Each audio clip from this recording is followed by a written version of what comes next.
नमस्कार, मैं Ravi Kumar, joint director इजीवे। तो चलिए आज हम लोग बात करने वाले हैं इसरो के प्रीवियस ईयर क्वेश्चन के बारे में।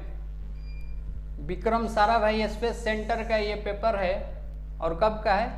22/12/2012 का, और फीटर के लिए है, फीटर ट्रेड के लिए है। ठीक है, टोटल नंबर ऑफ क्वेश्चन 50 है। फर्स्ट पार्ट में हम लोग 25 क्वेश्चन करेंगे और नेक्स्ट सेकेंड पार्ट में हम लोग 25 क्वेश्चन, यानी 2 पार्ट में हम लोग कवर करेंगे इस पेपर को। तो स्टार्ट करते हैं क्वेश्चन नंबर 1 से।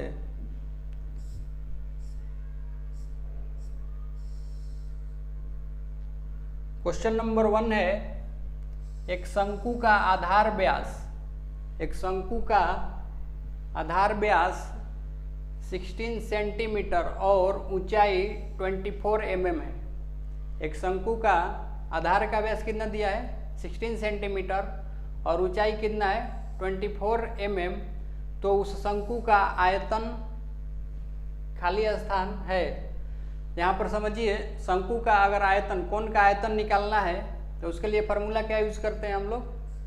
1/3 πr²h, शंकु का ये वॉल्यूम। ठीक, यहाँ पर वैल्यू को रखेंगे 1/3, पाई का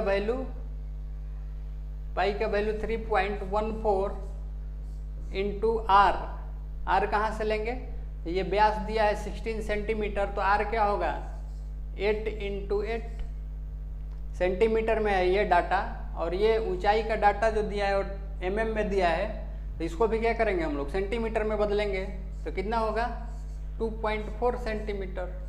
2.4 सेंटीमीटर।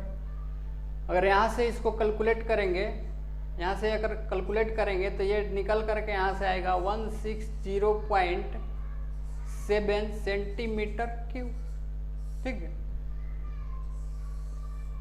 160.7 centimetre cube. अगर ऑप्शन में देखें तो किसी भी ऑप्शन में यहाँ पर ये वैल्यू नहीं दिया हुआ है, ये सारे ऑप्शन गलत हैं। राइट आंसर क्या हो जाएगा? 160.7 सेंटीमीटर क्यूब। तो इस तरह से ध्यान रखेंगे आप। ठीक, next question, question number 2।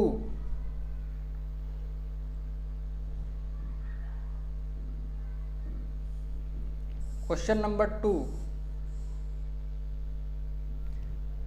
Question है, अस्थाई बंधन के लिए निम्नलिखित में से किसका उपयोग किया जाता है? परमानेंट फास्टनिंग के लिए पूछा है, यहाँ पर किसका प्रयोग करते हैं। ठीक है, तो समझिए, यहाँ पर ऑप्शन में दिया है स्टड, की, पिन, रिवेट। ठीक, यहाँ पर ये जो स्टड होता है, ये क्या होता है? स्टड हेडलेस बोल्ट होता है, यानी इसके दोनों सिरे पर क्या होते हैं? चूड़ी कटी होती है। की अगर बात करें तो अलग अलग प्रकार की, जैसे शंख की, टेपर की, उडरफ की, फेदर की। तो ये क्या, किसके लिए प्रयोग किए जाते हैं? पावर ट्रांसमिशन के लिए। और पिन, तो टेपर पिन जो होता है। ठीक है, तो इस तरह से अगर इन तीनों के बारे में बात करें तो ये क्या है? ये टेम्पोररी फास्टनर है। ठीक है, ये टेम्पोररी फास्टनर्स के काम आते हैं तीनों, टेम्पोररी फास्टनर। और रिवेट की बात करें अगर, तो रिवेट क्या है? रिवेट सेमी परमानेंट फास्टनर के रूप में आता है। ठीक है, तो यहाँ पर अगर टोटल फास्टनर्स के बारे में बात करें तो इनको कैसे क्लासिफाई किया गया है? तो पहला है अस्थाई फास्टनर। इसमें कौन कौन से आते हैं अस्थाई में? तो वेल्डिंग आता है और ब्रेजिंग। ठीक है, सेमी परमानेंट फास्टनर, अर्ध अस्थाई फास्टनर्स में कौन आते हैं? रिविटेड ज्वाइंट और सोल्डरिंग। ये किस में आते हैं? सेमी परमानेंट में। और टेम्पोररी अस्थाई फास्टनर, उसमें कौन कौन से आते हैं? तो स्टड, की, पिन और बोल्ट, नट और बोल्ट जो होते हैं, क्या होते हैं? ये अस्थाई फास्टनर में आते हैं, टेम्पोररी फास्टनर में। क्यों? क्योंकि इनको आसानी से खोल करके क्या कर सकते हैं? निकाल सकते हैं। ठीक है, तो स्टड, की, पिन ये सब किस में आते हैं? अस्थाई फास्टनर है ये। और ये रिवेट जो है, यहाँ पर ऑप्शन के अनुसार देखें तो रिवेट सेमी परमानेंट में आता है, लेकिन इसको परमानेंट की तरह क्या कर सकते हैं? कंसीडर कर सकते हैं, क्योंकि ऑप्शन में यहाँ पर अदर कुछ वेल्डिंग या ब्रेजिंग नहीं दिया है, तो परमानेंट फास्टनिंग के रूप में क्या कर सकते हैं? रिवेट को कंसीडर कर सकते हैं। राइट आंसर कौन सा होगा क्वेश्चन नंबर 2 का? डी। ठीक है, तो इस तरह से कभी कभी आपको ऑप्शन को देख करके और टिक करना होता है। यहाँ पर अगर वेल्डिंग होता तो फिर रिवेट नहीं करते, किसको करते, वेल्डिंग को करते। लेकिन इनके कंपैरिजन में ये क्या है, एक तरह से परमानेंट की तरह ही बिहेव करता है। ठीक, तो क्वेश्चन नंबर 2 का आंसर कौन सा होगा, डी। नेक्स्ट क्वेश्चन है क्वेश्चन नंबर 3। यहाँ पर प्रतिच्छेदी शाफ्टों को जोड़ने के लिए प्रयुक्त गियरों का नाम क्या है। Gears used for connecting intersecting shaft. Intersecting shaft को कनेक्ट करने के लिए कौन सा गियर का प्रयोग करते हैं। सबसे पहले समझिए गियर का प्रयोग क्या होता है। तो गियर का प्रयोग पावर ट्रांसमिशन के लिए किया जाता है जब दो शाफ्ट के बीच की दूरी क्या हो, बहुत कम। ठीक है, बहुत कम हो। ठीक है, यहाँ पर गियर को क्या बोला जाता है, पॉजिटिव ड्राइव बोला जाता है। पॉजिटिव ड्राइव क्यों, धनात्मक ड्राइव बोलते हैं इसको, क्यों, क्योंकि पावर ट्रांसमिशन के दौरान इसमें स्लीपेज क्या होती है, बहुत कम होती है। इनको पॉजिटिव ड्राइव बोलते हैं। और बेल्ट और पुलिस ड्राइव जो होता है उनको क्या बोलते हैं, निगेटिव ड्राइव। क्यों, तो उनमें स्लीपेज क्या होती है, ज़्यादा होती है। ठीक है, यहाँ पर क्वेश्चन है कि इंटरसेक्टिंग शाफ्ट के आधार पर गियर का क्लासिफिकेशन इसमें से कौन सा गियर है। ठीक है, तो एक एक करके समझते हैं। यहाँ पर अगर हेलिकल गियर और स्पर गियर के बारे में बात करें तो जब दो शाफ्ट पैरेलल हैं और इनके बीच में पावर को ट्रांसमिट करना है तो वहाँ पर हेलिकल नहीं तो बीवेल गियर का प्रयोग करते हैं। ठीक है, सॉरी, हेलिकल नहीं तो स्पर गियर का प्रयोग करते हैं। और जब शाफ्ट इंटरसेक्ट करते हैं तो वहाँ पर किसका करते हैं, बीवेल गियर का। एक एक करके और इसको डिटेल्स में समझते हैं। समझिए यहाँ पे ये है स्पर गियर, ये स्पर गियर है। अगर ये क्या है, ये ड्राइवर है और ये क्या है, ड्रिवन गियर है। ड्राइवर गियर छोटा होता है और ड्रिवन क्या होता है, बड़ा। ये ड्राइवर गियर का एक्सिस है और ये ड्रिवन गियर का एक्सिस है। अगर इनको देखें तो इनके दोनों एक्सिस क्या है, पैरेलल हैं, समांतर हैं। तो समांतर एक्सिस के आधार पर ये स्पर गियर आता है और इसके परिधि पर कैसे दांते होते हैं, सीधे सीधे टिथ होते हैं। ठीक है, यहाँ पर और इनके बारे में बात करें तो डायरेक्ट इनका मैचिंग होता है दांतों का। तो ऊपर से क्या होता है, इन पर झटका ज़्यादा आता है। ठीक है, शॉक लोड ज़्यादा होता है। ठीक है, उसके बाद नेक्स्ट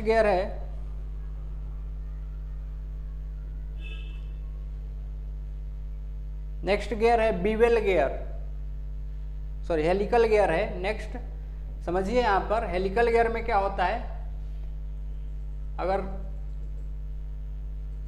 दोनों गियर के एक्सिस अगर पैरेलल हैं, ये पैरेलल है इनका एक्सिस, या दो शाफ्ट हैं जो एक दूसरे के पैरेलल हैं, फिर वहाँ पर अगर पावर को ट्रांसमिट करना है तो उसके लिए फिर हेलिकल गियर का प्रयोग करते हैं। ठीक, समझिए ये स्पर गियर की तरह ही होता है, लेकिन इसके जो परिधि पर दांते होते हैं कुछ खास एंगल पर होते हैं, तिरछे होते हैं। ठीक है, तो इनका एंगेजमेंट क्या होता है, ग्रेजुअली होता है, आराम से होता है। ठीक है, यहाँ पर जिस तरह से स्पर गियर में डायरेक्ट शॉक आता था, झटका आता था, उस तरह से नहीं आता है। ठीक है, इसमें एक्सियल थ्रस्ट आता है, यानी एक्सिस की तरफ से क्या लगता है, झटका लगता है। ठीक, हल्का सा एंड में जब कांटेक्ट इनका छूटता है तब। ठीक, उसके बाद हाई स्पीड पर अगर इसका प्रयोग कर सकते हैं। स्पर गियर के मुकाबले अगर देखें इसको तो हाई स्पीड पर क्या कर सकते हैं, प्रयोग कर सकते हैं। ठीक है, उसके बाद एक होता है double helical gear. Double helical gear दोनों तरफ दांतों का झुकाव होता है परिधि पर, और डबल हेलिकल गियर को और क्या बोलते हैं, हेरिंजबोन गियर बोलते हैं। तो जो हेरिंजबोन गियर होता है दोनों तरफ उनके दांतों को हेलिक्स बना दिया जाता है, तिरछा बना दिया जाता है, जिसके कारण जो एक्सिस के तरफ जो झटका आता है, एक्सियल थ्रस्ट होता है, वो नगण्य होता है। ठीक है, तो क्वेश्चन उससे रिलेटेड आता है कि डबल हेलिकल गियर को और क्या कहा जाता है, तो हेरिंजबोन गियर बोला जाता है। और एक क्वेश्चन आता है कि किस गियर में एक्सियल थ्रस्ट नगण्य होता है, न के बराबर, तो डबल हेलिकल गियर या हेरिंजबोन गियर। नेक्स्ट गियर की अगर बात करें तो ये है बीवेल गियर। समझिए यहाँ पर क्वेश्चन में जो दिया है, पूछा था कि एक्सिस अगर गियर के इंटरसेक्ट कर रहे हैं तो कौन सा गियर है ऑप्शन में, ठीक है। यहाँ पर समझिए ये ड्राइवर गियर है और ये ड्रिवन गियर है, ये इनका ड्रिवन गियर का एक्सिस है और ये किसका है, ड्राइवर गियर का एक्सिस है। इनके दोनों एक्सिस क्या कर रहे हैं, आपस में इंटरसेक्ट कर रहे हैं यहाँ पे। तो यही पूछा है कि दो शाफ्ट अगर इंटरसेक्ट कर रहे हैं तो वहाँ पर कौन सा गियर, तो बीवेल गियर का प्रयोग करते हैं, ठीक है। और भी इसके बारे में समझे तो इसका प्रयोग और कहाँ होता है, तो हैंड ड्रिलिंग जो मशीन होती है, हैंड ड्रिलिंग मशीन, उसमें किसका प्रयोग करते हैं, इसी बीवेल गियर का प्रयोग करते हैं, ठीक है। तो इस तरह से नेक्स्ट गियर है रैक एंड पिनियन गियर। समझिए बहुत ही इंपॉर्टेंट है, ये सारे क्वेश्चन पूछे जाते हैं इनसे रिलेटेड। ये रैक है और इसको क्या बोलते हैं, पिनियन। सबसे पहला इसका काम क्या है, तो रोटरी मोशन को लीनियर मोशन या ट्रांसलेटरी मोशन में बदलने के लिए। कैसे, तो ड्रिलिंग मशीन का जो टेबल होता है उसको अगर ऊपर उठाना होता है तो वहाँ पर कौन सा गियर होता है, यही रैक एंड पिनियन मैकेनिज्म ही होता है, ठीक है। उसके बाद वर्नियर डायल कैलिपर जो होता है, उनके लिए भी जो मैकेनिज्म यूज किया जाता है वो क्या होता है, रैक एंड पिनियन। फिर डायल टेस्ट इंडिकेटर, शॉर्ट में DTI बोलते हैं इसको, डायल टेस्ट इंडिकेटर को, इसका भी प्रिंसिपल क्या होता है, रैक एंड पिनियन पर ही रोटरी मोशन को किस में, ट्रांसलेटरी मोशन में बदलता है, या ट्रांसलेटरी को रोटरी में, ठीक है। तो इस तरह से इनके उपयोग हैं। तो क्वेश्चन की तरफ चलते हैं हम लोग।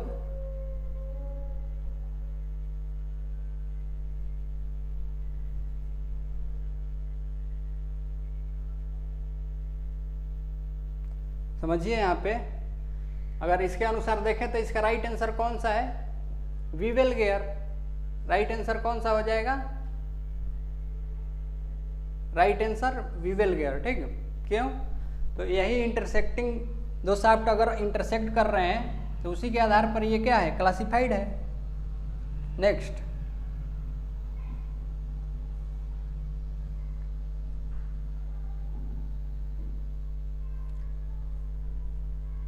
समझिए यहाँ पे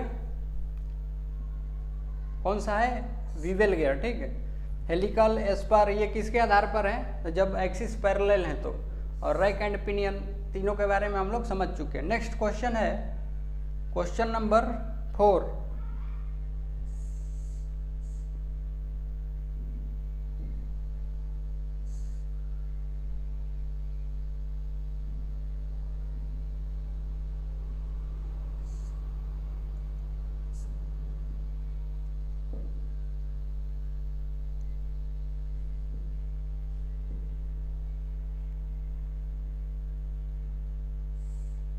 क्वेश्चन नंबर 4 है 1 माइक्रोन खाली स्थान सेंटीमीटर के बराबर है। समझिए यहाँ पर 1 माइक्रोन को सेंटीमीटर में पूछा है, कितने के बराबर है। तो यहाँ पर 1 माइक्रोन बराबर हम लोग क्या लिखते हैं, 0.001 mm, या इसी को और क्या लिख सकते हैं, 1/1000 mm। समझिए यहाँ पे 1 माइक्रोन 0.01 mm या 1/1000 mm होता है। सेंटीमीटर में यहाँ पर पूछ लिया है वैल्यू, तो सेंटीमीटर में अगर छोटे यूनिट से बड़े यूनिट में क्या आना है तो क्या करते हैं हम लोग, डिवाइड करेंगे। तो 1/1000 डिवाइडेड बाई ये mm से किस में जाना है, सेंटीमीटर, तो इसलिए कितने से डिवाइड करेंगे, 10 से। यहाँ पर 1/1000 इंटू, अगर ये भाग है उल्टा करेंगे तो रेशियो क्या हो जाएगा, उलट जाएगा, ठीक। तो टोटल यहाँ पर अगर करें तो क्या हो जाएगा, 1/10,000, 1/10,000। यहाँ पर किस ऑप्शन में मिल रहा है, तो ऑप्शन नंबर डी, ठीक। और इसको क्या लिख सकते हैं, और इसको लिख सकते हैं 0.0001 सेंटीमीटर, ठीक। तो इस तरह से राइट आंसर कौन सा, ऑप्शन नंबर डी, ठीक। नेक्स्ट क्वेश्चन है क्वेश्चन नंबर 4, इंपॉर्टेंट क्वेश्चन है ये। अपेक्षिक घनत्व की इकाई है रिलेटिव डेंसिटी का यूनिट पूछा है यहाँ पे क्या होता है, ठीक। समझिए, रिलेटिव डेंसिटी या स्पेसिफिक ग्रेविटी जो होती है ये रेशियो होती है दो चीज़ों की। समझिए यहाँ पे कैसे, तो रिलेटिव डेंसिटी और इसको क्या बोल सकते हैं, स्पेसिफिक ग्रेविटी। स्पेसिफिक ग्रेविटी ये क्या होता है, density of substance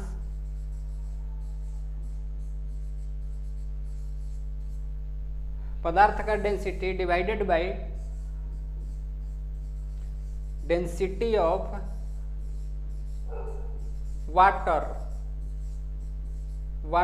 eight 4 degree Celsius. समझिए यहाँ पे किसी भी पदार्थ का density divided by density of water at 4 degree Celsius. 4 degree Celsius पर जो पानी का डेंसिटी होता है उसका रेशियो है ये, ठीक है। समझिए यहाँ पे अगर यूनिट के बारे में बात करें तो किसी भी चीज़ का डेंसिटी लिखेंगे तो किस में लिखेंगे, ग्राम पर सेंटीमीटर क्यूब में लिखते हैं, नहीं तो केजी पर मीटर क्यूब में लिखेंगे। क्यों, तो यहाँ पर मास बराबर क्या होता है, वॉल्यूम इनटू डेंसिटी रो, और यहाँ से अगर डेंसिटी निकालें तो क्या हो जाएगा, मास बाई वॉल्यूम। मास यानी भार, इसको किस में लेंगे, केजी में लेंगे, नहीं तो ग्राम में लेंगे। और वॉल्यूम को अगर एक सेम यूनिट रखना है, यहाँ पर ऐसा यूनिट रखेंगे तो केजी में, और वॉल्यूम को किस में लिखें, मीटर क्यूब में। तो यूनिट केजी मीटर क्यूब, नहीं तो अगर इसको वेट को सेंटीमीटर में लिए, सॉरी अगर वेट को ग्राम में लिए, वेट को ग्राम में, और इसको अगर वॉल्यूम को सेंटीमीटर क्यूब में लिए, तो दोनों यूनिट क्या हो सकता है, ले सकते हैं अपने अनुसार, सीजीएस और एमकेएस के अनुसार। समझिए यहाँ पर ऊपर भी ये भी है, किसी पदार्थ का ये डेंसिटी ही है, जैसे स्टील के लिए मानेंगे तो 7.8 ग्राम पर सेंटीमीटर क्यूब। यहाँ पर समझिए एक और चीज,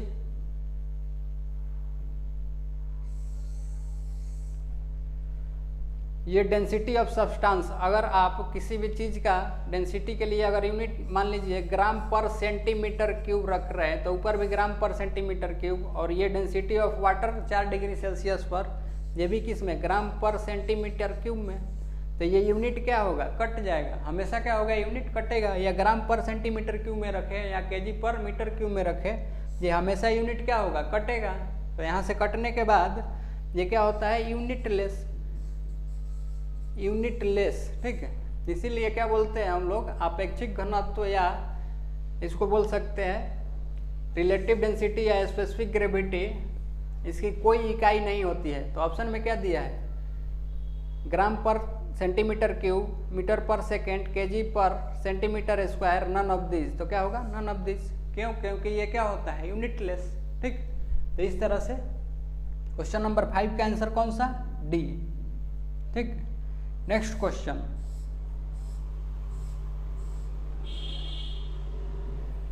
क्वेश्चन नंबर 6, मशीन बेडों का निर्माण करने के लिए ढलवे लोहे का उपयोग किया जाता है, क्योंकि यहाँ पर पूछा है क्वेश्चन में, मशीन बेड का निर्माण कास्ट आयरन से ही किया जाता है, क्यों। ऑप्शन में है, वह भारी है, वह सस्ता है, वह भंगुर है, वह अधिक संपीड़क भार का प्रतिरोध करता है, ठीक है। यहाँ पर क्वेश्चन है इंग्लिश में, cast iron is used to manufacture machine beds because it is heavy, it is cheap, it is brittle, it resist more compressive load. समझिए इस क्वेश्चन को, इंपॉर्टेंट क्वेश्चन है, बहुत सारे पॉइंट यहाँ से क्लियर होंगे। तो कास्ट आयरन जो होता है उसका इंटरनल स्ट्रक्चर कैसा होता है, पोर्स ग्रेन उसमें होते हैं, पोर्स ग्रेन, बड़े बड़े ग्रेन होते हैं। तो ये इजीली अगर ऊपर से शॉक लोड आ रहा है या झटका आ रहा है कोई, तो कंप्रेसिव लोड को क्या करता है, आसानी से झेलता है। अगर मान लीजिए यहाँ पर कोई जॉब है, इस पर कंप्रेसिव लोड लग रहा है, यानी दोनों तरफ से उसको क्या कर रहे हैं, दबा रहे हैं, तो कास्ट आयरन कंप्रेशन में यानी कंप्रेसिव लोड में क्या होता है, मजबूत होता है। और यही कास्ट आयरन का जॉब है। और इसको अगर टेंसाइल लोड लगा दें, इधर से दोनों तरफ से इसको खींच रहे हैं, तो कास्ट आयरन टेंशन में क्या होता है, कमज़ोर होता है। ठीक, और यही कारण है कि जो मशीन के बेड हैं उनके बेड को किस मटेरियल से बनाया जाता है, कास्ट आयरन। क्यों? क्योंकि उन पर हमेशा क्या होता है, कंप्रेसिव लोड लगता है मशीन के भार के कारण, और वो भार क्या होता है, इजीली बेड के द्वारा सहन कर लिया जाता है। अचानक झटका भी आता है तो वहाँ पर क्या हो सकता है, उसको रेसिस्ट कर लेता है easily, coarse grain cast iron में होने के कारण। ठीक, ये तो पहला पॉइंट। ठीक, नेक्स्ट जो पॉइंट है इसके लिए, तो कास्ट आयरन की मशीनिंग करने के लिए किसी भी कूलेंट की आवश्यकता नहीं होती है। इसका रीजन क्या है? तो इसका रीजन यही है कि कास्ट आयरन में ग्रेफाइट पाया जाता है, और ग्रेफाइट क्या है, एक प्रकार का सॉलिड लुब्रिकेंट है। ग्रेफाइट एक प्रकार का सॉलिड लुब्रिकेंट है। जब इसका मशीनिंग करते हैं हम लोग तो इजीली क्या होता है, कास्ट आयरन मशीनेबल होता है। इजीली मशीनेबल मतलब जब इनका कटिंग करते हैं मशीन पर तो क्या होता है, चिप्स जो होते हैं कास्ट आयरन के छोटे छोटे और आसानी से निकलते हैं। ठीक, तो यहाँ पर यही कारण है कि इनके लिए किसी भी कूलेंट की आवश्यकता नहीं होती है, यानी ड्राई एयर नहीं तो नो कूलेंट, नहीं तो ऐसे ही सूखा। ठीक, यहाँ से बहुत सारे पॉइंट क्लियर हो गए हैं आपके, और ये सारे क्वेश्चन पूछे जाते हैं एग्जाम में। तो राइट आंसर इसका कौन सा है, option number D, question number 6 का D. Next question, question number 7 math का क्वेश्चन है। एक त्रिकोण के पार्श्व 3:4:5 के अनुपात में है। यदि सबसे लंबा पार्श्व यानी सबसे बड़ा साइड जो है 170 mm है, तो अन्य दो भुजाओं की लंबाई कितनी होगी? समझिए यहाँ पे रेशियो क्या दिया है, 3:4:5। इसमें सबसे बड़ा अनुपात कौन सा है, ये 5 है। तो यहाँ पर समझिए जब बड़ा अनुपात 5 है और लॉन्गेस्ट साइड कितना है 170 mm, तो लॉन्गेस्ट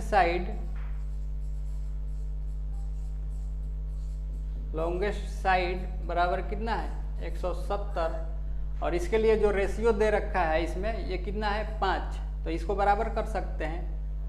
5 रेशियो किसके बराबर है, 170 mm के, 170 mm के। तो यहाँ से एक पार्ट या एक रेशियो निकाल सकते हैं। एक पार्ट का वैल्यू क्या आएगा, तो 170/5,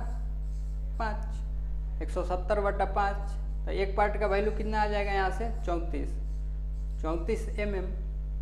अब नेक्स्ट, ये सबसे बड़ी जो है, जो बड़ा पार्ट है उसका कितना आया, सॉरी एक पार्ट का आया कितना 34 mm। इस तरह से इसमें दिया है 3 पार्ट, 4 पार्ट का वैल्यू क्या होगा, तो 3 पार्ट के लिए क्या होगा, जब एक पार्ट 34 है तो 3 पार्ट क्या होगा 3 × 34, यहाँ से कितना निकल के आएगा ये 102 mm। नेक्स्ट यहाँ पर 4 पार्ट के लिए निकालें तो 4 पार्ट क्या होगा, यहाँ से 4 पार्ट बराबर 4 और एक पार्ट का वैल्यू कितना 34, कितना आ जाएगा यहाँ से ये 136 mm। तो इस तरह से सबसे छोटा ये, उसके बाद ये बड़ा, और सबसे बड़ा कौन सा है ये, तो कितना हो जाएगा यहाँ पर 102 और 136, किस ऑप्शन में मिल रहा है यहाँ पर, तो ऑप्शन नंबर ए 102 mm एवं 136 mm। और फिर लॉन्गेस्ट क्या है, लॉन्गेस्ट दिया ही है 170 mm। ठीक, तो इस तरह से तो क्वेश्चन नंबर 7 का आंसर ए। ठीक, नेक्स्ट क्वेश्चन, क्वेश्चन नंबर 8।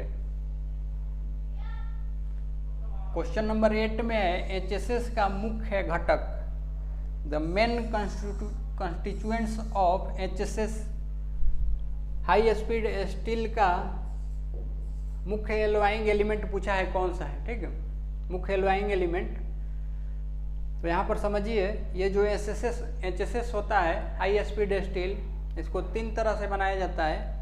एक होता है 14-4-1, फिर 18-4-1 और 22-4-1। ये क्या है? तो ये हाई स्पीड स्टील में क्या क्या प्रेजेंट होते हैं? तो टंगस्टन, क्रोमियम और वेनेडियम प्रेजेंट होता है। ठीक है, ये टंगस्टन की मात्रा है, क्रोमियम की मात्रा है और वेनेडियम की। ठीक है, समझिए यहाँ पे अगर इसको देखें तो इसमें क्या है? 14% क्या है? टंगस्टन है, 4% क्रोमियम और 1% क्या है? वेनेडियम। ये 3 है, लेकिन मुख्य रूप से जो यूज होता है ये 18-4-1 मुख्य रूप से यूज होता है। और यहाँ पर इसमें अगर बात करें तो ये 18% क्या है? 18% यहाँ पर टंगस्टन है, यानी W से सूचित करते हैं। और 4% क्या है? 4% क्रोमियम है और 1% क्या है यहाँ पे? वेनेडियम। ठीक, तो मुख्य रूप से अगर क्वेश्चन में पूछा है तो मुख्य रूप से किसको कहेंगे? तो जिसका परसेंटेज ज़्यादा है। ठीक है, जिसका परसेंटेज ज़्यादा है उसको मुख्य रूप से, इस तरह से क्वेश्चन आता है कभी कभी कि मुख्य रूप से कौन है। और यहाँ पर मेन कंस्टिट्यूएंट एलिमेंट कौन से हैं इसमें? तो मेन कौन कौन सा हो जाता है? टंगस्टन, क्रोमियम और वेनेडियम। बहुत ही इंपॉर्टेंट ये क्वेश्चन है। किस ऑप्शन में? Option number C, tungsten, chromium और वेनेडियम। इससे रिलेटेड क्वेश्चन इसी को उलट पुलट करके इसरो अलग अलग ग्रुप में बहुत बार पूछते रहता है। तो सिंपल सा ये ध्यान रखिए आप, ये 3 होते हैं, लेकिन सबसे फेमस कौन है? 18-4-1 ज़्यादा उपयोग किया जाता है यही। ठीक, मुख्य रूप से पूछेगा तो कौन सा रहेगा? मुख्य रूप से टंगस्टन, क्योंकि परसेंटेज कितनी है? 18% है। ठीक, तो इस तरह से क्वेश्चन नंबर 8 का आंसर क्या हो जाएगा? सी। नेक्स्ट क्वेश्चन नंबर 9, यह भी इंपॉर्टेंट क्वेश्चन है, बहुत लोगों को समझ में नहीं आता है। ये समझिए इसको अच्छे से। क्वेश्चन है, मृदु इस्पात की तुलना में रबड़ खाली स्थान प्रत्यास्थ है। यहाँ पर पूछा है कि माइल्ड स्टील के तुलना में रबड़ क्या होता है? कम इलास्टिक होता है, ज़्यादा इलास्टिक होता है, इक्वल होता है, नन ऑफ दीज। समझिए, अगर इलास्टिसिटी को पता करना है कि किस मटेरियल का इलास्टिसिटी ज़्यादा है, तो इसके लिए आपको समझना पड़ेगा मॉडुलस ऑफ इलास्टिसिटी, या उसको क्या बोलते हैं? यंग्स मॉडुलस भी बोला जाता है। वो क्या होता है? ठीक, तो मॉडुलस ऑफ इलास्टिसिटी या यंग्स मॉडुलस बड़ी इसे सूचित करते हैं। और ये होता है स्ट्रेस अपॉन स्ट्रेन का रेशियो, स्ट्रेस अपॉन स्ट्रेन, प्रतिबल बटा विकृति। और स्ट्रेस को किससे? सिग्मा से सूचित किए, और स्ट्रेन को छोटा ई से। ठीक है, समझिए यहाँ पे स्ट्रेस बाई स्ट्रेन का ये रेशियो होता है। एक चीज़ यहाँ पर क्लियर होगा कि जिस मटेरियल का मॉडुलस ऑफ इलास्टिसिटी ज़्यादा है वो क्या होता है? ज़्यादा इलास्टिक होता है। और जिस मटेरियल का मॉडुलस ऑफ इलास्टिसिटी यानी ई का वैल्यू कम होता है वो क्या होता है? कम इलास्टिक होता है। ठीक है, समझिए यहाँ पर समझिए, ये स्ट्रेन जो होता है, स्ट्रेन को कैसे बताते हैं हम लोग? स्ट्रेन को बताते हैं change in length upon original length से। यही क्या होता है? स्ट्रेन। तो यहाँ पर बट्टे में ये क्या है? स्ट्रेन है, ये रेशियो है। यहाँ पे एक चीज़ समझिए, यहाँ पे रबर को खींचते हम लोग तो क्या होता है? रबर ज़्यादा फैलता है, यानी उसका स्ट्रेन क्या है? ज़्यादा है, स्ट्रेन ज़्यादा है। तो रबर के लिए अगर यहाँ पर स्ट्रेन का वैल्यू बट्टे में ज़्यादा रखेंगे और यहाँ पर इस स्ट्रेस के वैल्यू को अगर फिक्स कर दें, मान लीजिए यहाँ पर 100 न्यूटन पर mm² स्ट्रेस का वैल्यू है, एक बार स्टील के लिए लेंगे और एक बार रबर के लिए, और इसका मान लीजिए ये स्ट्रेन का वैल्यू जो है 0 किसी खास प्रकार के जॉब के लिए, रबर के लिए मान लीजिए यहाँ पे स्ट्रेन का वैल्यू 0.02 है, 0.02। तो ये जो रेशियो आएगा, एक मिनट, ये इसके लिए इतना कम नहीं, थोड़ा और ज़्यादा मानिए। यहाँ पर मान के चलिए 1 है। ठीक है, रबर के लिए क्या है? 1 है। तो ये वैल्यू कितना आ जाएगा? अगर इसको डिफाइन करेंगे तो ये 100 न्यूटन पर mm²। उसके बाद सेकंड केस में, ये रबर के लिए, सेकंड केस में अगर बात करें तो यहाँ पर स्टील के लिए लेते हैं। स्टील क्या होता है, वो कम स्ट्रेचेबल होता है, उस पर टेंसाइल लोड लगाते हैं तो स्टील क्या होता है, कम स्ट्रेच होता है, कम स्ट्रेच होता है। तो यहाँ पर एक बार स्टील के लिए हम लोग मान करके चलते हैं कि उसका जो स्ट्रेन का वैल्यू है, यानी ई का वैल्यू है, ई का वैल्यू मान के चलिए 0.02 है, ठीक है, 0.02। समझिए यहाँ पर अगर इसी को स्ट्रेस का वैल्यू फिक्स किए हैं स्टील के लिए और रबर के लिए भी, तो स्ट्रेस का वैल्यू कितना 100 डिवाइडेड बाई ये स्ट्रेन का वैल्यू कितना 0.02। क्यों ले रहे हैं इतना कम वैल्यू, क्योंकि स्टील क्या होता है, कम स्ट्रेच होता है। समझिए यहाँ पे अगर इसको अगर डिवाइड करेंगे तो कितना आएगा ये, तो ये 100 कर लीजिए डिवाइडेड बाई ये 2 और पॉइंट हटाने के लिए ऊपर क्या 2 जीरो, ये क्या हो जाएगा 2 से काटेंगे तो ये 50, यानी कितना हो जाएगा 5000 न्यूटन पर mm स्क्वायर। अगर दोनों वैल्यू को कंपेरिजन करें तो रबर के लिए 100 न्यूटन पर mm स्क्वायर और इसके लिए स्टील के लिए 5000 न्यूटन पर mm स्क्वायर। शुरू में सिंपल सा बात बोले थे आपको कि जिस मटेरियल का मॉडुलस ऑफ इलास्टिसिटी ई का वैल्यू ज़्यादा होता है वो मटेरियल क्या होता है, ज़्यादा इलास्टिक होता है, ठीक है। समझिए ये एग्जाम्पल के थ्रू समझाए, समझिए समझाने का अर्थ क्या था। यहाँ पे ऐसे भी देख सकते थे हम लोग, ये स्ट्रेस है और ये स्ट्रेन है। जब बट्टे में यहाँ पे स्ट्रेन का कम वैल्यू देंगे तो ये टोटल इसका वैल्यू क्या आएगा, ज़्यादा आएगा, ई का वैल्यू क्या आएगा, ज़्यादा, क्योंकि बट्टे में कम है और ऊपर में कोई भी फिक्स वैल्यू रखेंगे तो उस पर क्या होगा, ज़्यादा वैल्यू आएगा। किसके कंपैरिजन में, तो नेक्स्ट रबर के कंपैरिजन में। कैसे, और रबर के लिए स्ट्रेन का वैल्यू क्या होता है, ज़्यादा। तो यहाँ पर इस स्ट्रेन का वैल्यू अगर हम लोग बट्टे में ज़्यादा रखेंगे तो ये टोटल रेशियो ज़्यादा बट्टे में है तो ये क्या हो जाएगा, कम आएगा।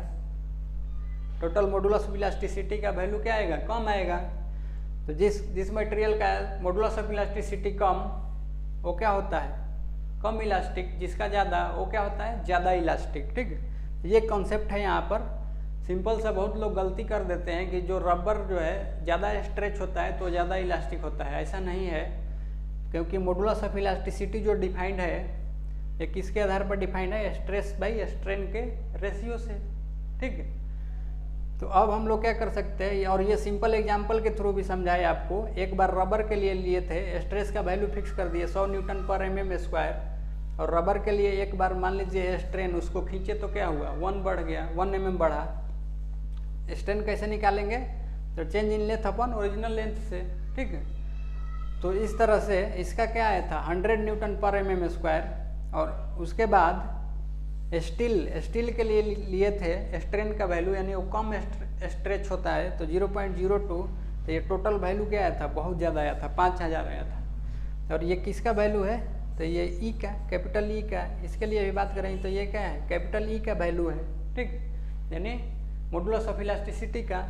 तो अब इस आधार पर हम लोग क्या कर सकते हैं, बोल सकते हैं कि जो माइल्ड स्टील की तुलना में रबड़ क्या होता है, कम इलास्टिक होता है। कौन सा है, ऑप्शन नंबर बी, कम इलास्टिक होता है, ठीक है। क्यों, क्योंकि जिस मटेरियल का मॉडुलस ऑफ इलास्टिसिटी ज़्यादा वो क्या होता है, ज़्यादा इलास्टिक।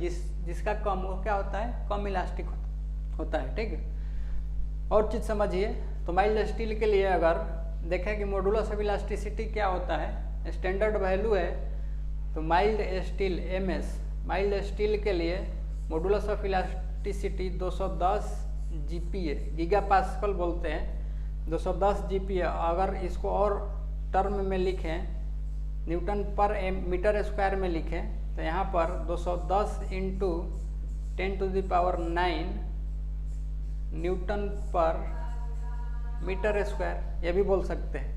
माइल्ड स्टील के लिए मॉडुलस ऑफ इलास्टिसिटी कितना है, 210 GPa, गीगा पास्कल। नहीं तो इसको 210 इंटू 10⁹ न्यूटन पर मीटर स्क्वायर बोल सकते हैं। समझिए यहाँ पर क्यों ऐसा बोल रहे हैं, चूँकि 1 GPa, 1 गीगा पास्कल बराबर क्या होता है, 10⁹ न्यूटन पर मीटर स्क्वायर, ठीक। तो इस रिलेशन से हम लोग क्या कर लिए, न्यूटन पर mm स्क्वायर में बदल दिए जीपीए से, ठीक है। उसके बाद अगर रबर की बात करें, रबर की बात करें तो इसका मॉडुलस ऑफ इलास्टिसिटी जो होता है 0.02 जीपीए, गीगा पास्कल, 0.02 जीपीए। और न्यूटन पर mm स्क्वायर में इसको लिखे तो क्या लिख सकते हैं, 0.02 इंटू 10⁹ न्यूटन पर मीटर स्क्वायर, ठीक। तो इस तरह से यहाँ पर समझिए, सिंपली एक बार स्टील के लिए पूछ दिया इसरो में ही कि माइल्ड स्टील के लिए मॉडुलस ऑफ इलास्टिसिटी का वैल्यू कितना होता है, तो 210 जीपीए में पूछा था। आगे चल करके ये न्यूटन पर मीटर स्क्वायर में भी पूछ सकता है, तो उसके लिए क्या है 210 इंटू 10⁹ न्यूटन पर मीटर स्क्वायर। और ये कन्वर्जन भी है, चूंकि 1 जीपीए बराबर क्या है 10⁹ न्यूटन पर मीटर स्क्वायर। तो बहुत सारे पॉइंट यहाँ से आपके क्लियर हो जाते हैं, इन चीज़ों को ध्यान रखना है, इम्पोर्टेंट है ये सारे चीज़। नेक्स्ट क्वेश्चन है क्वेश्चन नंबर 10, मैथ का क्वेश्चन है। sin 30 into cos square 45 plus tan cube 45 का वैल्यू क्या है। समझिए यहाँ sin 30, तो sin 30 का वैल्यू क्या है 1/2 इंटू, डायरेक्ट वैल्यू रखना है इनका, कॉस स्क्वायर 45, तो 45 कॉस 45 का वैल्यू क्या होता है 1/√2 और स्क्वायर है, कॉस स्क्वायर है तो क्या करेंगे स्क्वायर, ठीक है। उसके बाद प्लस में है tan क्यूब 45, तो tan 45 का वैल्यू कितना 1 और क्यूब है तो क्या करेंगे क्यूब।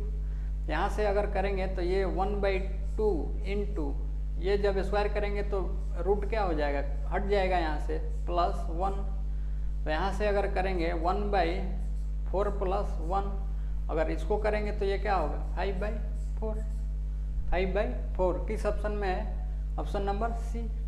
तो इस तरह से कर सकते हैं, इजी क्वेश्चन है, आसानी से कर सकते हैं। नेक्स्ट क्वेश्चन है क्वेश्चन नंबर 11, धातु के किस गुणधर्म के कारण वह प्रघात भार को सहन कर पाता है। The property of metal by virtue of which the metal can withstand shock load को झेलने की क्षमता मटेरियल में होती है, उसको क्या कहा जाता है। समझिए यहाँ पे एक एक ऑप्शन को लेकर के चलेंगे। फर्स्ट ऑप्शन है हार्डनेस, तो ये हार्डनेस क्या होता है, मटेरियल का वैसा प्रॉपर्टी जो दूसरे धातुओं को काटने में सक्षम हो या उस पर अगर स्क्रैच करने की कोशिश करें तो स्क्रैच का निशान ना आए, तो उसको क्या बोलते हैं हार्डनेस, ठीक है। फिर ब्रिटलनेस क्या होती है भंगुरता, तो ऐसा मटेरियल का प्रॉपर्टी जिस पर अगर हल्की सी चोट लगाएं या हाथ से छूटने के बाद गिरे नीचे तो वो क्या होता है टूट जाता है, तो उसको क्या बोलते हैं ब्रिटलनेस भंगुरता। और ये प्रॉपर्टी कास्ट आयरन में क्या होती है ज़्यादा होती है, ठीक है, ठीक। क्यों ब्रिटल होता है, तो कार्बन के परसेंटेज के कारण 2 से 4% कास्ट आयरन में क्या होता है कार्बन होता है, जिसके कारण क्या होता है ब्रिटल। जैसे जैसे कार्बन की परसेंटेज बढ़ेगी मटेरियल क्या होते जाता है ब्रिटल होते जाता है, ठीक। उसके बाद डक्टिलिटी क्या तन्यता, हिंदी में बोले तो तन्यता क्या है, ये मटेरियल का वैसा प्रॉपर्टी जिसको अगर टेंसाइल लोड अगर खींचे उनको तो तार के रूप में खींच करके और बना सके, और ऐसा करने पर वो क्या हो टूटे ना, तो उसको क्या बोलते हैं डक्टिलिटी, ठीक है। उसके बाद ये टफनेस क्या होता है, तो टफनेस क्या होता है कि मटेरियल का वैसा प्रॉपर्टी है जिसमें अगर उस पर झटका आ रहा है या कोई लोड लगा रहे हैं तो क्या कर लेता है ऑब्जर्व कर लेता है, उसको शॉक को क्या कर लेता है ऑब्जर्व कर लेता है। तो यहाँ पर पूछा है the metal by virtue of which metal can withstand shock load, तो उसको क्या बोलते हैं टफनेस। राइट आंसर कौन सा है ऑप्शन नंबर डी, ठीक है। तो इस तरह से नेक्स्ट क्वेश्चन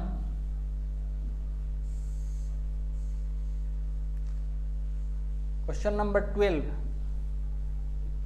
3 सेंटीमीटर त्रिज्या से युक्त गोले का कुल सतह क्षेत्र है। टोटल सरफेस एरिया पूछा है स्फेयर का, गोला का टोटल सरफेस एरिया क्या होता है, फार्मूला अगर लिखे तो क्या होता है 4 pi R square, 4 pi R square, value रख दीजिए यहाँ पे 4 इंटू पाई का वैल्यू 3.14 और आर कितना दिया है 3 सेंटीमीटर, तो आर का वैल्यू 3 और आर स्क्वायर है तो क्या करेंगे 3 का स्क्वायर, यहाँ से जो निकल करके आएगा 113.04 सेंटीमीटर स्क्वायर। इस ऑप्शन में ऑप्शन नंबर बी 113 अप्रोक्स क्या कर सकते हैं 113.04 है, तो अप्रोक्स यहाँ पर वैल्यू क्या ले सकते हैं हम लोग 113 सेंटीमीटर स्क्वायर। ठीक है, इस तरह से। नेक्स्ट क्वेश्चन है क्वेश्चन नंबर 13। क्वेश्चन नंबर 13 है डॉवेल पिनों का उपयोग खाली स्थान के लिए किया जाता है।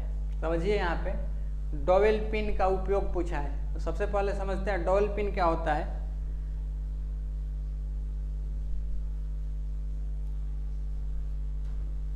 देखिए यहाँ पर डॉवेल पिन जो होता है वो लकड़ी का हो सकता है या किसी मटेरियल का हो सकता है, सिंपल पिन के जैसी होती है। ये क्या काम है इनका, तो यहाँ पर देख सकते हैं इजीली, ये एक लकड़ी का पार्ट है और ये दूसरा पार्ट है लकड़ी का।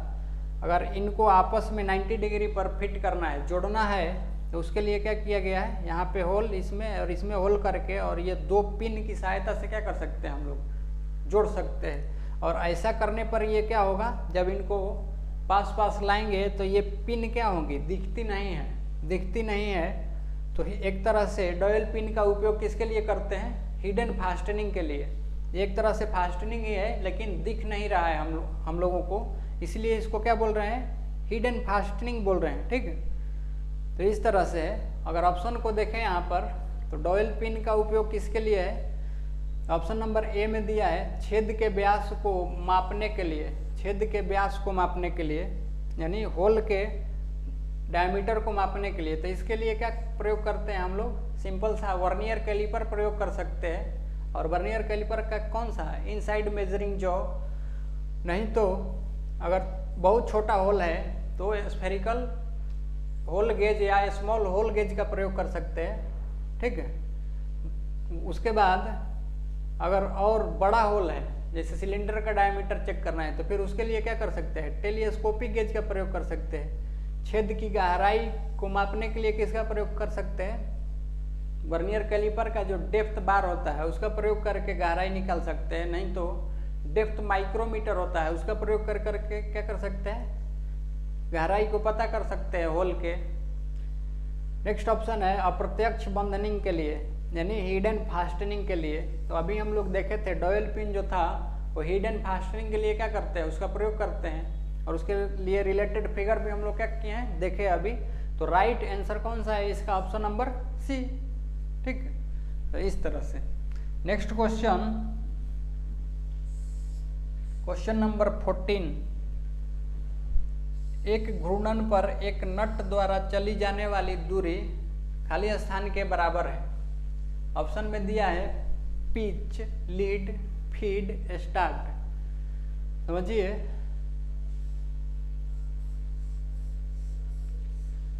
जहां पर मान लीजिए ये कोई नट, ये बोल्ट है और इसके ऊपर नट को हम लोग क्या कर रहे हैं, टाइट कर रहे हैं।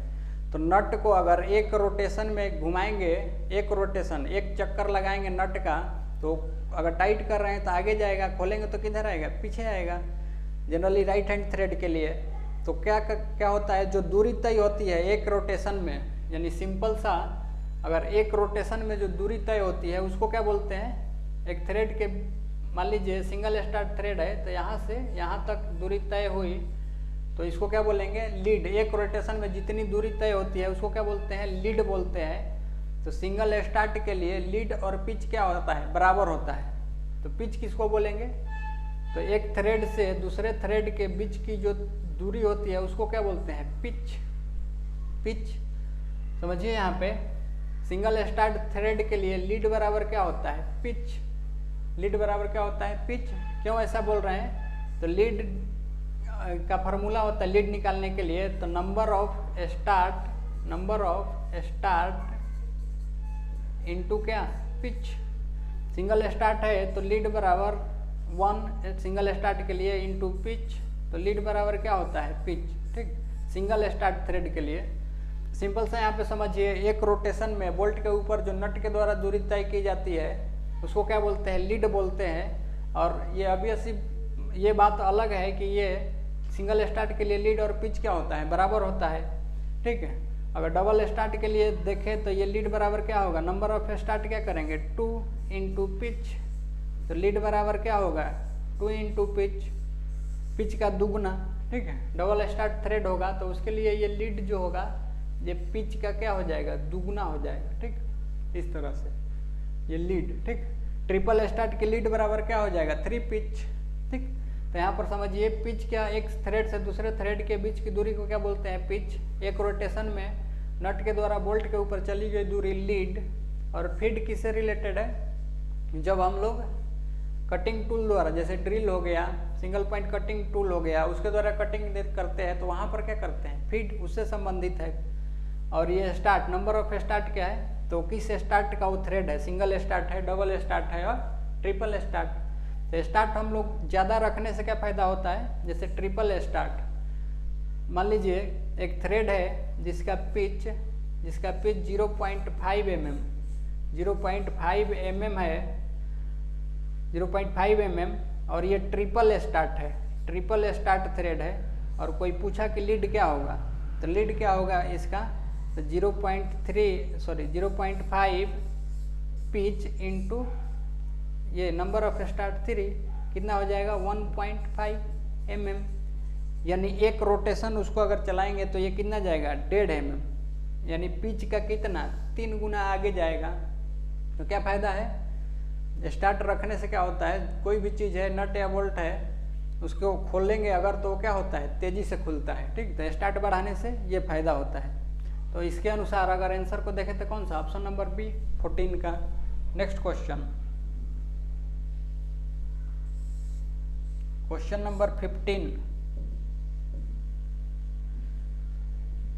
ब्रेजन में सामान्यतः उपयोग किया जाने वाला पूरक धातु है। ब्रेजिंग में कौन सा फिलर मेटल, पूरक धातु का प्रयोग किया जाता है। ठीक, समझिए यहाँ पे फिलर मेटल के बारे में पूछा है और ब्रेजिंग के लिए, तो ब्रेजिंग में हम लोग किसका प्रयोग करते हैं, स्पेल्टर का, स्पेल्टर।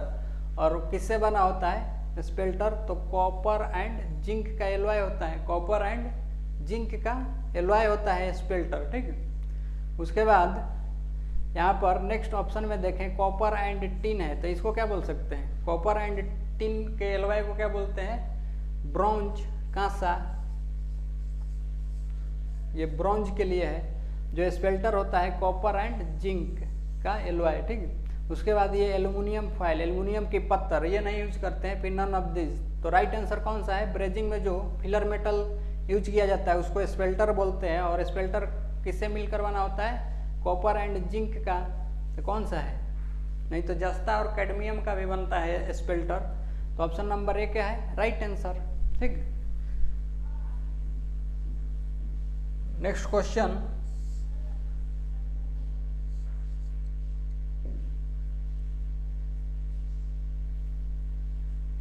क्वेश्चन नंबर 16, शंकु या टेपरित कंठ वाले स्क्रूओं को कसने के लिए आवश्यक विवर, the hole opening which is required for screwing conical tapered necked screw is. समझिए यहाँ पे पूछा है, ये काउंटर सिंकिंग काउंटर बोरिंग से रिलेटेड क्वेश्चन है, इसको क्लियर करते हैं हम लोग। समझिए यहाँ पर इसके लिए काउंटर सिंकिंग काउंटर बोरिंग में क्या करते हैं, इसके लिए फिगर। ठीक है,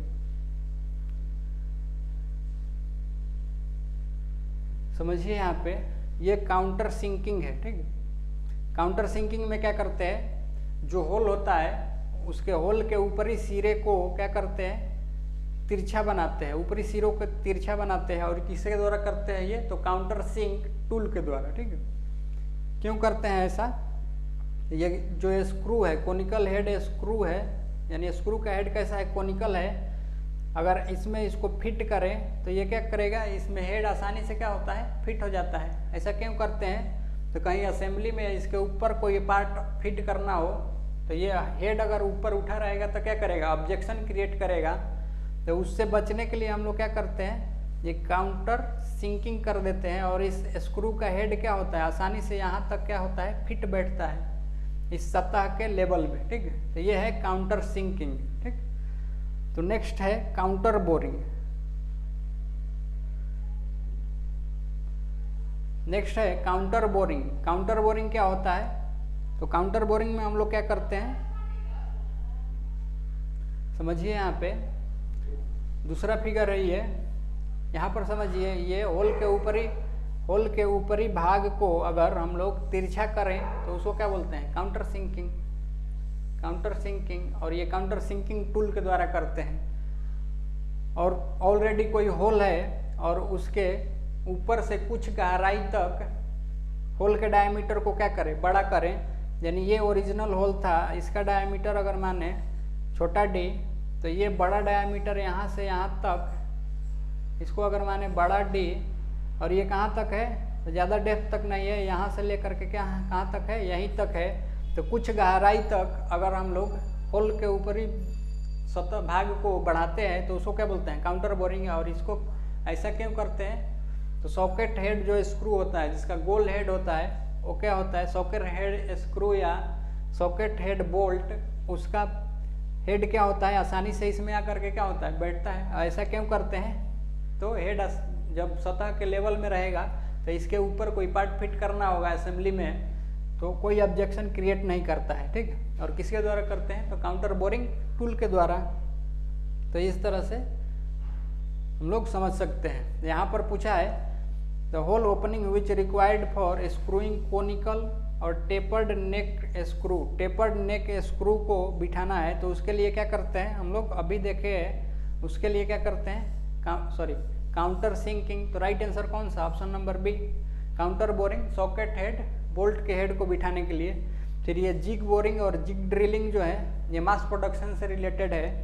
अगर जल्दी जल्दी पार्ट को बनाना है तो उसके लिए जिग ड्रिलिंग करते हैं, होल कर सकते हैं एक पार्ट में ढेर सारा होल कम समय में। ठीक, तो इस तरह से इसका राइट आंसर कौन सा, बी। नेक्स्ट क्वेश्चन है question number 17, question number 17।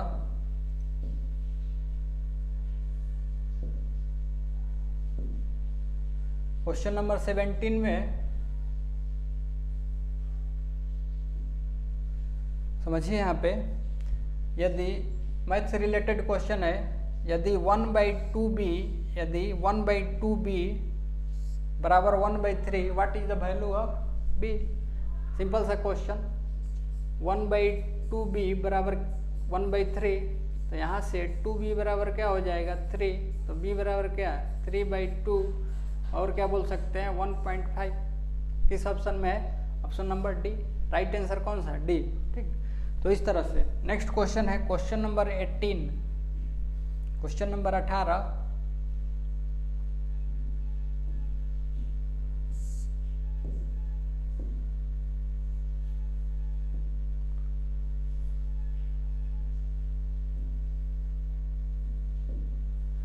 Question number 18 है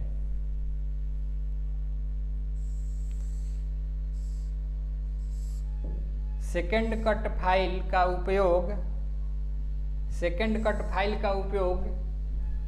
किया जाता है। सेकेंड कट फाइल का उपयोग किसके लिए करते हैं, ऑप्शन में दिया है रफिंग, फिनिशिंग, बड़ी मात्रा में धातु निकालने के लिए, इनमें से कोई नहीं। तो सेकेंड कट फाइल किसके आधार पर डिफाइंड है, तो ये डिफाइंड है ग्रेड के आधार पर। ठीक, तो ग्रेड के आधार पर जो फाइल है, तो smooth file, second cut file, dead smooth file, bastard file, तो ये सारे क्या है, स्मूथ फाइल का क्या काम है, तो फिनिशिंग के लिए सतह को, फिर सेकेंड कट फिनिशिंग के लिए, फिर बास्टर्ड फाइल ज़्यादा मात्रा में क्या, धातु को निकालने के लिए। तो यहाँ पर समझिए फर्स्ट ऑप्शन में है रफिंग, रफिंग करना है तो उसके लिए क्या, रफ फाइल नहीं तो बास्टर्ड फाइल लेती हैं। और यहाँ पर सेकेंड ऑप्शन में है फिनिशिंग, तो सेकेंड कट फाइल का उपयोग किसके लिए करते हैं, फिनिशिंग के लिए। ऑप्शन नंबर सी में है बड़ी मात्रा में धातु निकालने के लिए, इसके लिए कौन सा, बास्टर्ड फाइल का प्रयोग करते हैं। बास्टर्ड फाइल, जनरली ऑप्शन में बास्टर्ड फाइल ही दिया रहता है कि बड़ी मात्रा में धातु को निकालने के लिए किस फाइल का, इसरो में पूछा गया क्वेश्चन है। तो बास्टर्ड फाइल, अगर बास्टर्ड नहीं रहे, रफ रहेगा तो क्या करेंगे, रफ को मारेंगे, ठीक। फिर नन ऑफ दिस, तो कौन सा है, ऑप्शन नंबर बी, 18 का बी। नेक्स्ट क्वेश्चन,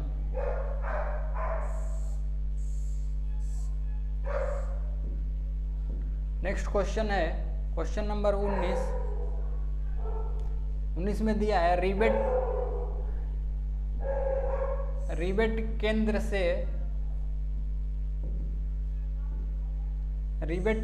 से प्लेट छोर तक की न्यूनतम दूरी है। समझिए यहाँ पर, अच्छा क्वेश्चन है ये भी। यहाँ पर रिवेटेड ज्वाइंट में यहाँ पर ये प्लेट 1 है और एक दूसरा प्लेट 2, ठीक। ये रिवेट है, और इनका ये क्या है, सेंटर। ये रिवेट है और इनका ये सेंटर है। यहाँ से समझिए, ये रिवेट के सेंटर से और ये जो प्लेट के इंड तक की दूरी यानी कॉर्नर तक की जो दूरी होती है, ये क्या होती है, 2d। और ये d क्या है, तो d रिवेट का डायमीटर है, ये 2d के बराबर होती है, ठीक। उसके बाद यहाँ पर इधर देख सकते हैं, यहाँ पर इस प्लेट से लेकर के और ये रिवेट के सेंटर तक के बीच की दूरी को क्या लेंगे, 2d। और ये दोनों रिवेट के सेंटर टू सेंटर डिस्टेंस जो होता है वो क्या होता है, 3 × d, ठीक। तो यहाँ पर रिवेट के सेंटर से प्लेट के किनारे तक की दूरी को पूछा है। रिवेट छेद केंद्र से प्लेट छोर तक की न्यूनतम दूरी कितनी होती है, तो रिलेशन है ये 2d, ठीक। Option number C. तो इस तरह से ध्यान रखेंगे, ठीक। अगर आपसे ये पूछ दिया कि रिवेट के सेंटर टू सेंटर, दो रिवेट के सेंटर टू सेंटर डिस्टेंस क्या होगा, तो क्या लेते हैं हम लोग, 3d। और d क्या है, रिवेट के डायमीटर, ठीक। Next question number 20। Question number 20 में संक्रमण फिट का एक उदाहरण है। खाली स्थान is an example of transition fit. Transition fit का एग्जाम्पल कौन सा है इसमें से, ठीक। समझिए, इंपॉर्टेंट क्वेश्चन है। ऑप्शन नंबर 1 में है, ए में है रनिंग फिट। तो ये रनिंग फिट किसका एग्जाम्पल है, तो ये रनिंग फिट क्लियरेंस फिट में आता है। फिट के बारे में बात करें तो कितने प्रकार के fit, clearance fit, interference fit और ट्रांजिशन फिट, 3 प्रकार के फिट हैं। और यहाँ पर रनिंग फिट किस में आता है, ये एग्जाम्पल याद रखिए, क्लियरेंस फिट में। एक्सपेंशन फिट नेक्स्ट में है, कोई फिट ही नहीं होता है ये। फिर रिंगिंग फिट है, ये किस में आता है, ये ट्रांजिशन फिट में आता है, ट्रांजिशन फिट में। और अगर ट्रांजिशन फिट में एग्जाम्पल के बारे में और बात करें तो इसमें गियर और पुली जो शाफ्ट पर होते हैं वो किस में आते हैं, ट्रांजिशन फिट में आते हैं, ठीक है। ट्रांजिशन फिट, और अदर लैंग्वेज में क्या बोल सकते हैं, ringing fit. Next shrinkage fit ये किस में आता है, इंटरफेरेंस फिट में आता है। इंटरफेरेंस फिट में कौन सा, श्रिंकेज फिट। क्या होता है श्रिंकेज फिट में, तो होल वाले पार्ट को गर्म करके और मेल पार्ट को क्या करते हैं, उसमें इंसर्ट कर देते हैं शाफ्ट को, और वो आसानी से क्या होता है, जब होल पार्ट ठंडा होता है तो सिकुड़ करके शाफ्ट को क्या कर लेता है, जाम कर लेता है। और इसके अगर एग्जाम्पल के बारे में बात करें श्रिंक फिट का, रेलवे एक्सल और पहिया, रेलवे का एक्सल और पहिया जो होता है, बैलगाड़ी का पहिया और रिम, उस पर क्या होता, उसमें क्या होता है, ये श्रिंक फिट ही होता है, ठीक। तो इस तरह से एग्जाम्पल इनके इम्पोर्टेंट है। तो यहाँ पर किसके लिए पूछा था, ट्रांजिशन फिट का एग्जाम्पल कौन सा है, ठीक। कौन सा एग्जाम्पल है ट्रांजिशन फिट का, तो ऑप्शन नंबर कौन सा, सी। रिंगिंग फिट किस में आता है, ट्रांजिशन फिट में। और एग्जाम्पल गियर और पुली शाफ्ट पर जो होते हैं वो किस में आते हैं, इसी ट्रांजिशन फिट में ही आते हैं, ठीक। और भी क्वेश्चन यहाँ से आता है, तो समझिए यहाँ पे क्लियरेंस फिट में होल का साइज क्या, होल का साइज बड़ा और शाफ्ट का साइज क्या होता है, छोटा। इंटरफेरेंस फिट में शाफ्ट बड़ा और होल क्या होता है, छोटा, ठीक है। इसीलिए इसमें क्या फोर्स की आवश्यकता होती है इंटरफेरेंस फिट में, ठीक। तो फोर्स फिट भी किस में आता है, इंटरफेरेंस फिट में ही आता है। उसके बाद ट्रांजिशन की बात करें तो इसमें क्या होता है, शाफ्ट बड़ा भी हो सकता है और होल से, और शाफ्ट कभी कभी क्या हो सकता है, छोटा भी हो सकता है होल से। क्यों? क्योंकि इसमें कभी कभी क्लियरेंस फिट मिलता है और कभी कभी इंटरफेरेंस फिट मिलता है। तो जब शाफ्ट बड़ा होगा होल से तो इंटरफेरेंस फिट, और जब शाफ्ट छोटा होगा होल से तो क्लियरेंस फिट। तो इस तरह से ट्रांजिशन में दोनों होता है। ठीक, तो फिलहाल इसके लिए राइट आंसर ऑप्शन नंबर क्या, C. Next question, question number 21। अच्छा क्वेश्चन है, समझिए। यहाँ पे एक बस के पहिए का व्यास 1 मीटर है और वह 540 आरपीएम पर घूर्णन करता है। उस बस की गति क्या है? ठीक, समझिए। यहाँ पर सिंपल सा कटिंग स्पीड का फॉर्मूला अगर लगाएं, v बराबर pi D N upon 1000 metre per minute. ठीक, तो यहाँ पर ये जो d है 1000 से डिवाइड करके रखे हैं, तो यहाँ पर d किस में पुट करेंगे, mm में पुट करेंगे, जबकि यहाँ पर व्यास किस में दिया है, मीटर में। तो mm में ये कितना हो जाएगा, 1000 mm।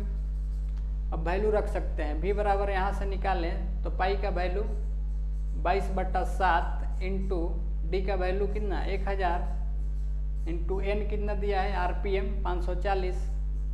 540 आरपीएम डिवाइडेड बाई कितना, 1000।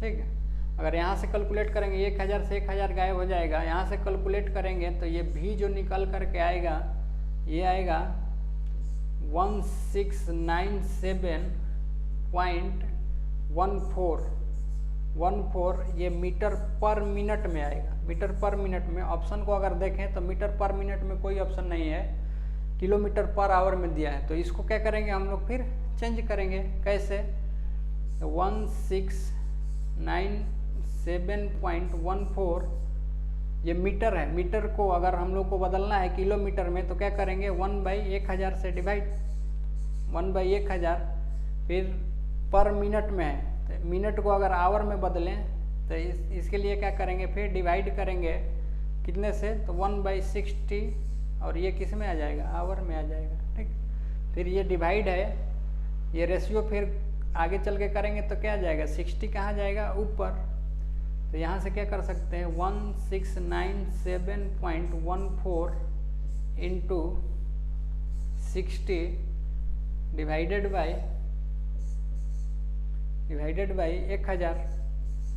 यहाँ से अगर करेंगे तो ये निकल के आएगा, ये निकल के यहाँ से वैल्यू आएगा 101.82 kilometre per hour, 101.82 kilometre per hour. तो अप्रोक्सीमेट अगर वैल्यू देखें यहाँ पर तो किस ऑप्शन में मिल रहा है, 101.73 kilometre per hour, option number A.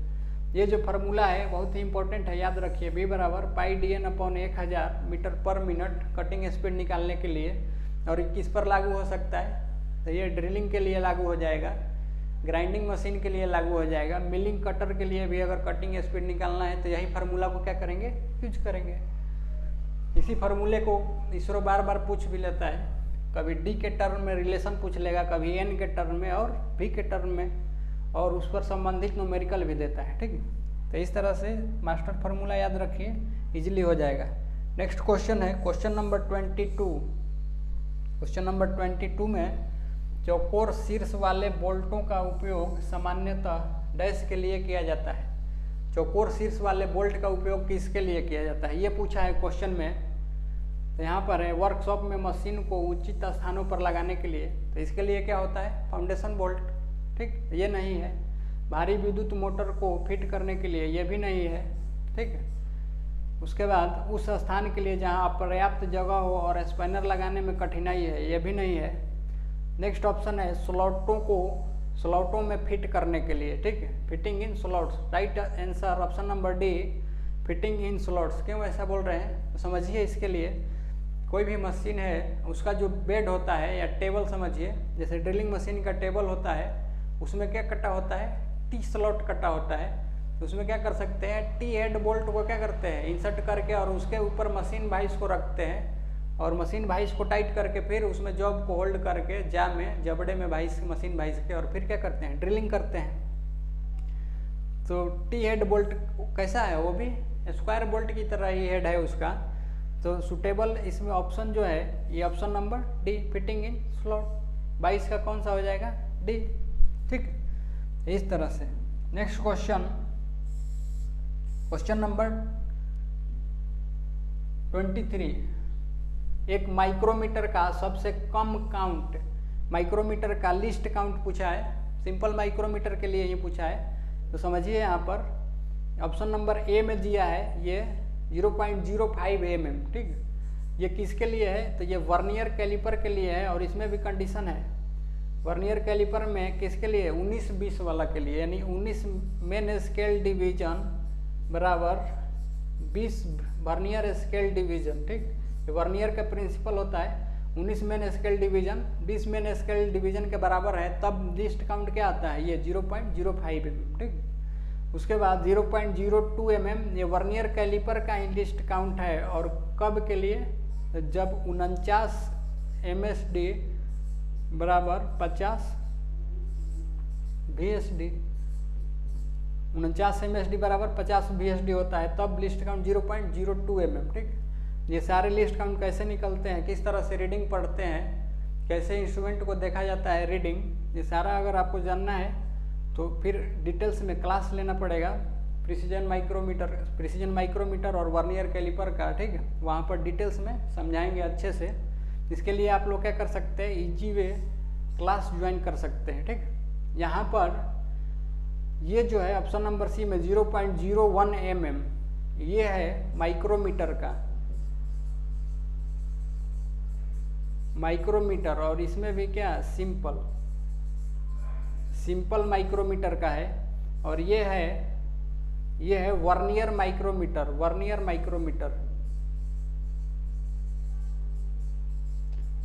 Micrometer का ये लिस्ट काउंट है। यहाँ पर सिंपल माइक्रोमीटर का ही पूछा है क्योंकि वर्नियर लिखा नहीं है क्वेश्चन में। तो राइट आंसर कौन सा, ऑप्शन नंबर सी 0.01 mm, और ये वर्नियर माइक्रोमीटर का है। ठीक है, तो नहीं तो डिजिटल माइक्रोमीटर होता है, उसका लिस्ट काउंट 0.01 होता है, जो सिंपल वाला होता है। ठीक, तो इस तरह से राइट आंसर कौन सा, option number C. Next question, list count से एग्जाम में क्वेश्चन पूछे जाते हैं। 25-30 इंस्ट्रूमेंट का लिस्ट काउंट याद कर लीजिए, वहाँ से क्वेश्चन इजीली हो जाएगा। कोई सा भी क्वेश्चन आएगा तो उसी में से आ जाएगा। ठीक, धातु को बड़ी मात्रा में निकालने के लिए उपयोग की जाने वाली file used for removing metal in large quantity. Large quantity में अगर मटेरियल को रिमूव करना है तो उसके लिए किस फाइल का प्रयोग करेंगे। यहाँ पर स्मूथ फाइल, एक ऑप्शन को देखते हैं। स्मूथ फाइल है, स्मूथ फाइल का प्रयोग किसके लिए करते हैं, तो सरफेस को चिकना बनाने के लिए, फिनिशिंग के लिए, हाई फिनिशिंग के लिए। सेकेंड कट फाइल ये भी फिनिशिंग के लिए है, लेकिन स्मूथ फाइल की कंपेरिजन में इसके द्वारा फिनिश क्या होती है, सेकंड कट के द्वारा थोड़ी कम होती है। ठीक, फिर है बास्टर्ड फाइल। तो बास्टर्ड फाइल क्या है, बड़ी मात्रा में अगर धातु निकालना है तो उसके लिए किसका प्रयोग करेंगे, बास्टर्ड फाइल का। ठीक, सिंपल सा हम लोग को वर्कशॉप में जो जॉब मिलता है फ्लैट माइल्ड स्टील, उसको अगर सतह को बनाना है, एज को बनाना है, तो डायरेक्ट हम लोग क्या करते हैं, बास्टर्ड फाइल का उपयोग करते हैं। फिर फिनिशिंग वगैरह के लिए स्मूथ फाइल का प्रयोग करते हैं या डेड स्मूथ फाइल का। तो ये जो 3 क्लासिफिकेशन है, स्मूथ फाइल, सेकंड कट और बास्टर्ड फाइल, ये किसके आधार पर है, ये ग्रेड के आधार पर फाइल का क्लासिफिकेशन है। ठीक, उसके बाद ये ट्रेंगुलर फाइल, ये किसके आधार पर है, शेप के आधार पर। कैसा है, त्रिभुजाकार रेती, तो भी आकार के स्लॉट को फाइनिंग करने के लिए ट्रेंगुलर फाइल का प्रयोग करते हैं। और इसको और किस नाम से जाना जाता है, तो 3 स्क्वायर फाइल भी इसको बोला जाता है। और आरी के जो दांते होते हैं, आरी के जो दांते होते हैं उनको शार्प करने के लिए, तेज करने के लिए भी इसी ट्रेंगुलर फाइल का प्रयोग करते हैं। ठीक, यहाँ पर बड़ी मात्रा में धातु निकालने के लिए पूछा है तो कौन सा, bastard file, option number C. Next question, question number 25 math का क्वेश्चन है। 5/8 को दशमलव में परिवर्तित करें तो 5/8 किसके बराबर है, 0.625। ऑप्शन नंबर कौन सा है? बी। ठीक, नेक्स्ट क्वेश्चन है क्वेश्चन नंबर 26। अच्छा क्वेश्चन है ये भी, इससे रिलेटेड पॉइंट समझेंगे, इंपॉर्टेंट है एग्जाम के लिए। एकमे थ्रेड का कोण पूछा है यहाँ पे। द एंगल ऑफ एकमे थ्रेड इज, एकमे थ्रेड का एंगल कितना होता है? एक एक करके समझते हैं यहाँ पे। ये 60 डिग्री जो होता है ये मेट्रिक थ्रेड के लिए होता है, नहीं तो क्या बोल सकते हैं, इंडियन स्टैंडर्ड थ्रेड के लिए, नहीं तो भी थ्रेड का एंगल कितना? 60 डिग्री। 37 डिग्री किसी के लिए नहीं है। यहाँ पर 55 डिग्री, 55 डिग्री किसके लिए है? British standard Whitworth thread BSW, British standard Whitworth thread के लिए 55 degree angle. BSF British standard fine thread के लिए एंगल कितना? 55 डिग्री। और ब्रिटिश स्टैंडर्ड पाइप थ्रेड के लिए भी कितना? 55 डिग्री। ठीक, तो जी यहाँ पर पूछ लेता है इससे रिलेटेड क्वेश्चन कि पाइप फॉर्म की जो थ्रेड होती है वो कौन सी थ्रेड होती है? तो वो कौन सी थ्रेड है? BSP। फिर एंगल पूछ लेता है कि पाइप थ्रेड की फॉर्म जो होती है BSP, उसकी एंगल कितनी होती है? तो 55 डिग्री। ठीक, उसके बाद एकमी थ्रेड 29 डिग्री। तो ये एकमे थ्रेड का और वर्म थ्रेड का एंगल कितना होता है? 29 डिग्री। ठीक, तो इस तरह से याद रखिए, सारे एंगल इंपॉर्टेंट है। एकमे थ्रेड यहाँ पर क्वेश्चन में पूछा है, तो राइट आंसर कौन सा? Option number D. तो इस तरह से ये आज फर्स्ट पार्ट में हम लोग 26 क्वेश्चन, टोटल 50 क्वेश्चन है। नेक्स्ट जो बाकी के क्वेश्चन है हम लोग सेकेंड पार्ट में करेंगे। इसी तरह से आप लोग देखते रहिए, बहुत सारे इन्फॉर्मेशन आपको क्वेश्चन के थ्रू देंगे, और इसरो का, जिसके द्वारा इसरो का तैयारी करना बिल्कुल आसान हो जाएगा। ठीक, इस तरह से आज के लिए इतना ही रहने देते हैं, फिर आगे मिलते हैं नेक्स्ट वीडियो में। तब तक के लिए नमस्कार, धन्यवाद।